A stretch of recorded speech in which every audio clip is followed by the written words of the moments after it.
வருண்குமார் வந்து நாம் தமிழர் கட்சி வந்து பிரிவினைவாத கட்சி அப்படின்னு பேசியிருக்காரு. இந்த பேச்சு வந்து அபத்தமானது, ரொம்ப தவறான ஒரு பேச்சு. அதை கடந்து அவரோட அதிகார எல்லை தாண்டி பேசியிருக்காரு. இங்கே வந்து அரசு ஊழியர்கள் வந்து அரசியல் பேச முடியாது, அரசியல் தொடர்பான செயல்பாடுகளில் ஈடுபட முடியாதுங்கிறது அடிப்படை விதி. அதை மீறி ஒரு கட்சிக்கு எதிராக தொடர்ச்சியாக வந்து உள்நோக்கத்தோடு செயல்படுறாரு. அதனால தான் அவங்க பேசியிருக்காரு. இது மட்டும் இல்லாது தொடர்ச்சியாக நாம் தமிழர் கட்சி குறித்து அவதூறு பரப்படுது, நாம் தமிழர் கட்சியோட நிர்வாகிகள் மீது பொய் வழக்கு போட்டு கைது பண்ணுறப்ப பெறப்படக்கூடிய அலைபேசியிலிருந்து தனிப்பட்ட விவரங்களை எடுத்து, தனிப்பட்ட ஒளிநாடாக்கள் புகைப்படங்கள் எடுத்து பொதுவெளியில் விடுறது. அப்போ ஒரு காவல்துறை அதிகாரியாக செயல்படுவதற்கான எந்தவித தகுதியோ அருகதையோ அற்ற ஒரு ஆளாக தான் வந்து வருண்குமார் செயல்படுறார். உண்மையிலே வந்து அவருக்கு வந்து அரசியல் பண்ணணும், நம்மளை எல்லோரும் பேசணும், நம்ம வந்து விளம்பரம் மூலமாக புகழ் பெறணும் அப்படிங்கிற நோக்கம் இருந்தால் அவர் காவல்துறை இந்த பதவியை வந்து முழுமையாக ராஜினாமா பண்ணிவிட்டு திமுகவுக்கு போய் அங்கே ஒரு பொறுப்பு வாங்கிக்கிட்டு தாராளமாக செயல்படட்டும், நாமளும் வரவேற்கலாம். ஏன்னா இங்கே வந்து ஐபிஎஸ்ஸாக இருந்த அண்ணாமலை வந்து பாஜகவோட மாநில தலைவர் பொறுப்பில் இருக்கார். சசிகாந்த் செந்தில் வந்து ஐஏஎஸ்ஸாக இருந்தவர், அவரும் ஒரு கட்சியில் பொறுப்பில் இருக்கார். அதே போல் வருண்குமாரும் வரட்டும், வரவேற்கலாம். ஏன்னா இந்த அதிகாரத்தில் இருந்துக்கிட்டு ஏன் அதிகாரத்தை தவறாக பயன்படுத்தணும்? நீங்கள் வந்து திமுகங்கிற கட்சிட்டு சம்பளம் வாங்கலை, மக்களோட வரி பணத்தை சம்பளம் வாங்குறீங்க.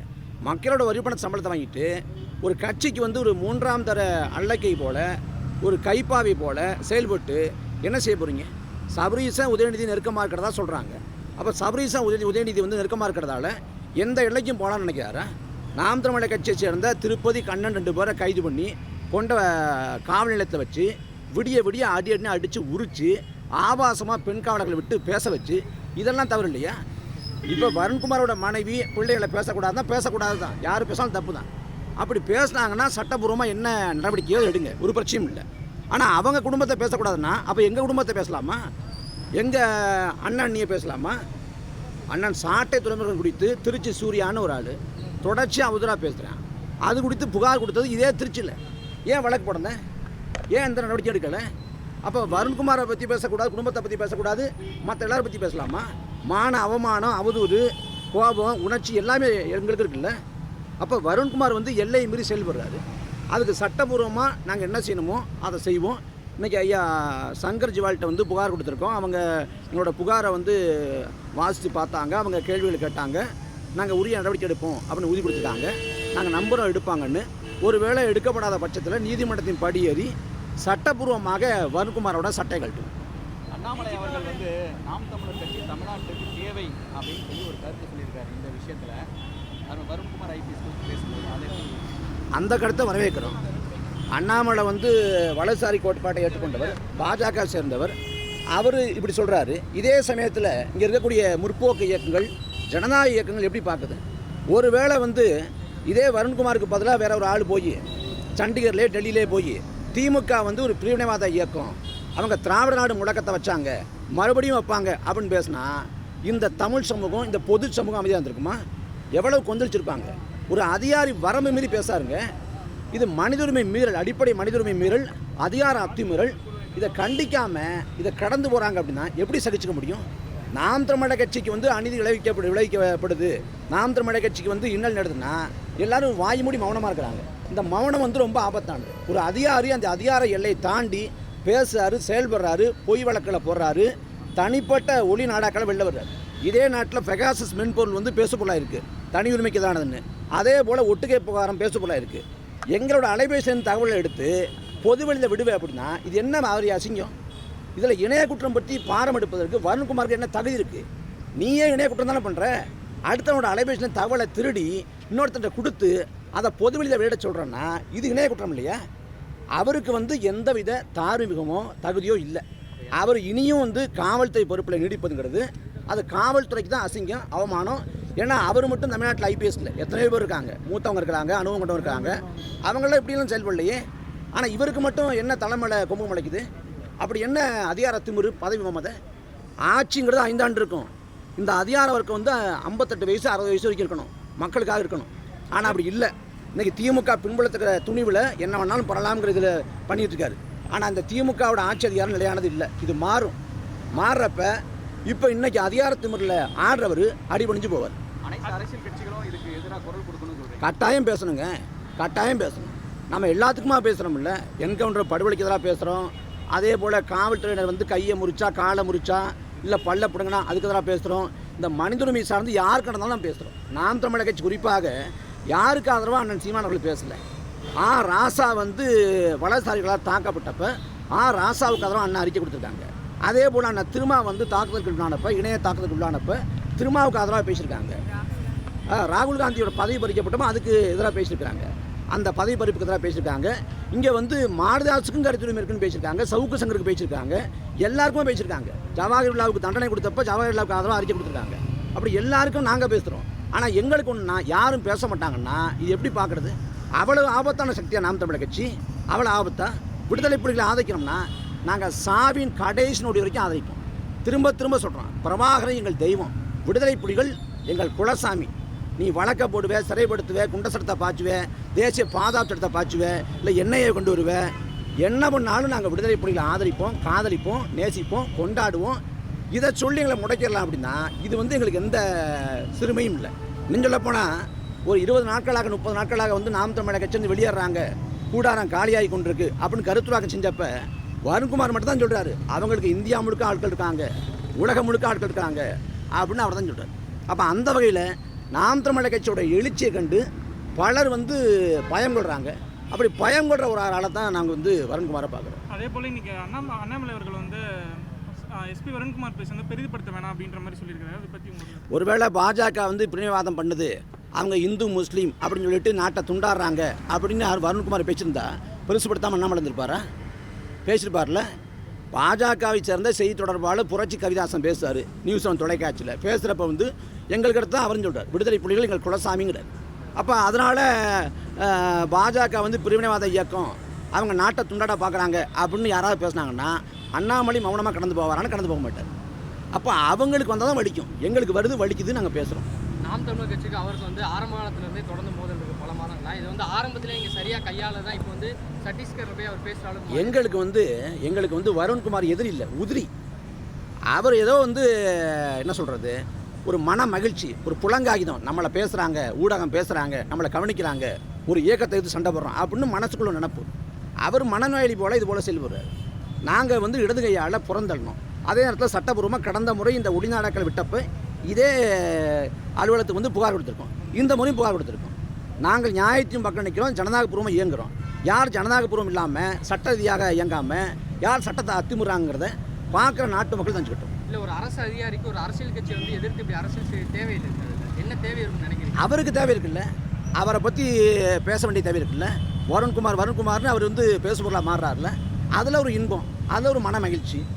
அவரே தாங்க, அதாவது உள்துறை அமைச்சர் நடத்துது இந்த கூட்டத்தை வந்து உள்துறை அமைச்சர் நடத்துது. அதில் வருண்குமாரும் பேசுகிறார். எவ்வளோ மணி நேரம் பேசினார், எவ்வளோ நிமிஷம் பேசினார் தெரில, ஆனால் பேசியிருக்கார். அவர் பேசிய முழு பேச்சு வெளிவந்துச்சானா வெளி வரல. நாம் தமிழர் கட்சி குறித்து பேசுனது மட்டும் வெளி வருது. அப்போ யார் வெளியிட்டது? யார் அந்த காணொலி பதிவு பண்ணது? காணொலி பதிவு பண்ணது வருண்குமார் ஆள், வெளியிட்டது வந்து வருண்குமார் தான். ஏன்னா அடுத்தவங்க அலைபேசியில் இருக்கக்கூடிய தகவலே எடுத்து வெளியிடக்கூடிய வருண்குமார் தான் சொந்த பேச்சை வெளியிடாமல் இருப்பாரா?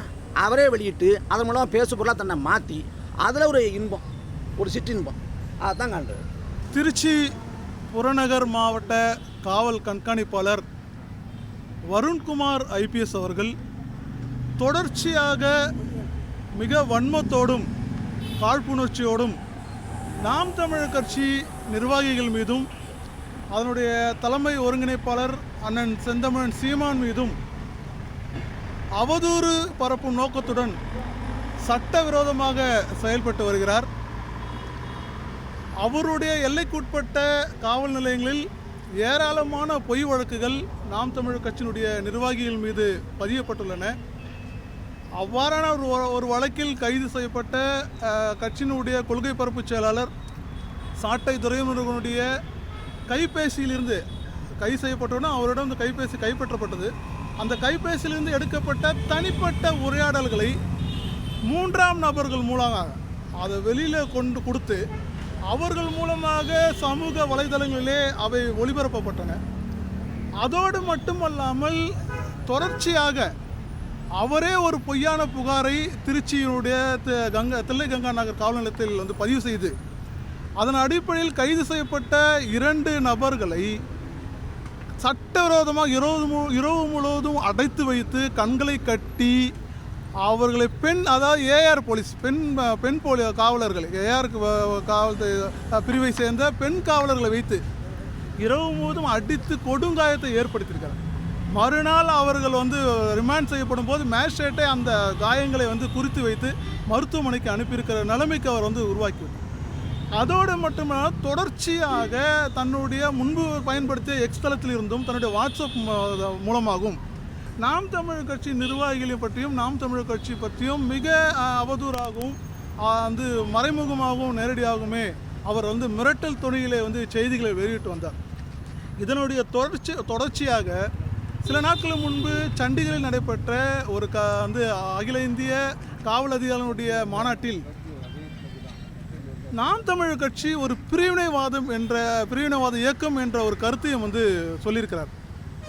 எந்த விதமான அனுமதியும் இல்லாமல் அந்த கலந்தாய்வு கூட்டத்திலே அவர் கலந்து கொண்டதாக தான் எங்களுக்கு தெரிய வருகிறது. காவல்துறை அல்லது அதனுடைய தலைமையோ அவருக்கு இதற்கான அனுமதியை கொடுத்ததாக எங்களுக்கு தெரியவில்லை.